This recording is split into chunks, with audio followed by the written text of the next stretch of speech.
Welcome to the channel இயற்கை Tamil.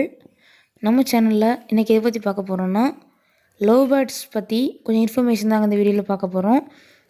Love birds மட்டும் இதுக்கு பேர் இல்லை, இதை பட்ஜீஸ்னு கூட கூப்பிடுவாங்க. ஓகே, இந்த வீடியோவில் இந்த லவ் பேர்ட்ஸ் பற்றி ஃபுல்லாகவே பார்க்கலாம்.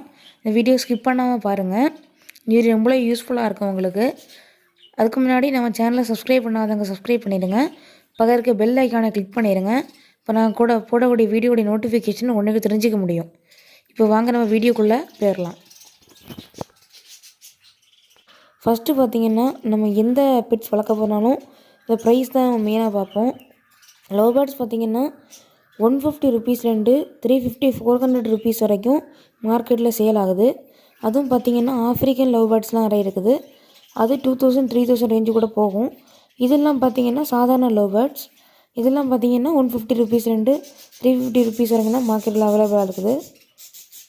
இப்போ ப்ரைஸ் ரேஞ்ச் பார்த்தாச்சு. அதுக்கப்புறம் பார்த்திங்கன்னா கேஜ் சைஸ் நீங்கள் எந்த மாதிரி வைக்கணும் அப்படின்னு பார்த்திங்கன்னா, நீங்கள் எவ்வளோ பாப்புலேஷன் விட்டுருக்கீங்களோ அந்த மாதிரி கேஜ் சைஸ் வைக்கணும். நீங்கள் ஒரு பேர் விட்டுருந்தீங்கன்னா அது எந்த கேஜ் சைஸு, 5 பேர் விட்டுருந்தீங்கன்னா அதுக்கு எந்த கேஜ் சைஸுன்னு நம்ம பார்க்கலாம். 30 × 20 × 20, அதாவது 32 இன்ச்சஸ் ஒய்டும் 20 இன்ச்சஸ் லாங்கும் 20 இன்ச்சஸ் ஹைட்டும் இருந்துச்சுன்னா ஒரு 2 பேர் உங்களுக்கு ஈஸியாக வளர்க்கலாம். இன்கேஸ் நீங்கள் ஒரு பேர் கூட போடணுன்னா 5 இன்ச்சஸ் இன்க்ரீஸ் பண்ணிக்கிடுங்க.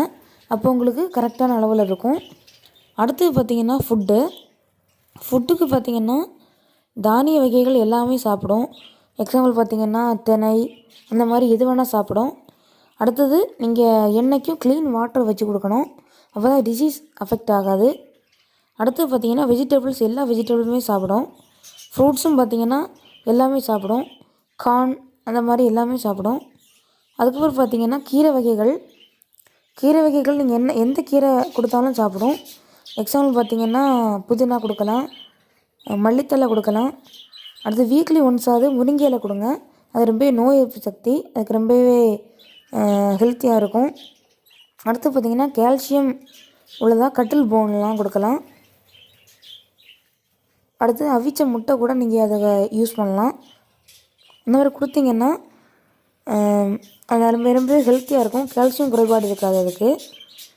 அடுத்தது பார்த்திங்கன்னா, இது பிகினர் பேர்டா இல்லையா, பிகினர்ஸ் இந்த பேர்டை வளர்க்க ஆரம்பிக்கலாமா அப்படின்னு பார்த்திங்கன்னா கண்டிப்பாக வளர்க்க ஆரம்பிக்கலாம். இது பிஞ்சர்ஸை பொறுத்த வரைக்கும் இது கொஞ்சம் கஷ்டம்தான்.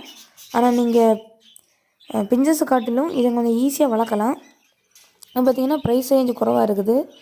சைஸஸ் ரொம்ப தேவையில்லை. கேஜ் சைஸு சீக்கிரமே முட்டையெல்லாம் போட்டுரும். அதனால் நீங்கள் இதை பிகினர் பேர்ட்ஸாக சூஸ் பண்ணலாம். ஃபஸ்ட்டு பார்த்திங்கன்னா ஒரு 2 பேர் ஆரம்பிங்க. அதுக்கப்புறம் உங்களுக்கு இன்க்ரீஸ் ஆகிட்டே இருக்கும். அதனால் இது பிகினர் பேர்ட்ஸ் தான். நீங்கள் பிகினர்ஸாக இருந்தீங்கன்னா இதை வளர்க்க ஆரம்பிங்க. அடுத்து பார்த்திங்கன்னா கேஜ் செட்டப் பண்ணுறது ஒரு சைலண்ட் பிளேஸில் வைங்க. அப்போ தான் அது ஸ்ட்ரெஸ் இல்லாமல் இருக்கும். மேக்ஸிமம் ஆள் நடமாட்டம் இல்லாத இடத்துல வைங்க. இந்த பூனை தொல்லை, நாய் தொல்லை, பல்லி அந்த மாதிரி ஒரு டிஸ்டர்பன்ஸும் இல்லாமல் இடத்துல வச்சிங்கன்னா அது ரொம்பவே ஹெல்த்தியாக இருக்கும். அடுத்து பார்த்திங்கன்னா, இது நீங்கள் வாங்கி விட்டு ஒரு 2 மந்த்ஸ் கழித்து தான் இது எக்லே பண்ணும். ஏன் 2 மந்த்ஸ் பார்த்திங்கன்னா, ஃபஸ்ட்டு ஒரு மந்த் வந்து அந்த கேஜ் அதுக்கு பிடிக்கணும். அதுக்கப்புறம் ஒரு டிஸ்டர்பன்ஸும் இல்லாமல் இருக்கணும். அந்த பிளேஸ் அதுக்கு பிடிக்கணும். ஒரு சைலண்ட்டாக இருந்தால் தான் அது எக்லே பண்ணும். ஒரு 2 மந்த்ஸில் எல்லாம், ஒரு 2 to 3 மந்த்ஸில் எல்லாம் நீங்கள் சிக்ஸ் எதிர்பார்க்கலாம். அதுக்கப்புறம் பார்த்திங்கன்னா டிசீஸ் பெரும்பாலும் லவ் பேர்ட்ஸுக்கு ரொம்பவே குறைவு தான் ஆஃப்ரிக்கன் லவ் பேர்ட்ஸை பார்க்கும்போது.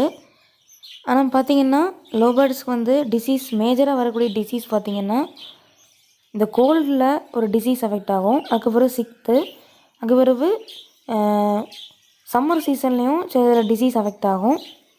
இந்த டிசீஸ் எல்லாம் எப்படி நம்ம க்யூர் பண்ணலான்னா, ஈஸியாக க்யூர் பண்ண வழின்னா க்ளீன் வாட்டர் வச்சு கொடுக்கணும். அதுக்கு பிறகு இந்த முருங்கை இலையெல்லாம் அடிக்கடி கொடுத்தீங்கன்னா அதுக்கு நோய் எதிர்ப்பு சக்தி நிறைய இருக்கும். அதில் சீக்கிரம் அந்த டிசீஸ் தானாகவே க்யூர் ஆயிரும். அப்படி ஒருவேளை க்யூர் ஆகலைன்னா நீங்கள் மெடிசின் ட்ரை பண்ணணும். மெடிசின்ஸ்லாம் ட்ரை பண்ணும்போது அதை ரொம்பவே கேர் பண்ணி பார்த்துக்கிடுங்க. அது எப்படி கண்டுபிடிக்கலாம், டிசீஸ் அஃபெக்ட் ஆகிருக்குன்னு எப்படி கண்டுபிடிக்கலான்னு பார்த்தீங்கன்னா, அது கேஜில் ஏதாவது ஒரு சைடில் ரொம்பவே அமைதியாக இருக்கும். இதை வச்சு நீங்கள் அதை டிசீஸ் அஃபெக்டாக இருக்குன்னு நீங்கள் ஈஸியாக கணக்கு பண்ணிடலாம். அப்படி உங்களுக்கு தெரிஞ்சிருச்சுன்னா நீங்கள் நல்ல கேர் பண்ணி பார்த்துக்கணும். இல்லைண்டா அது இறந்து போக வாய்ப்பு உண்டு.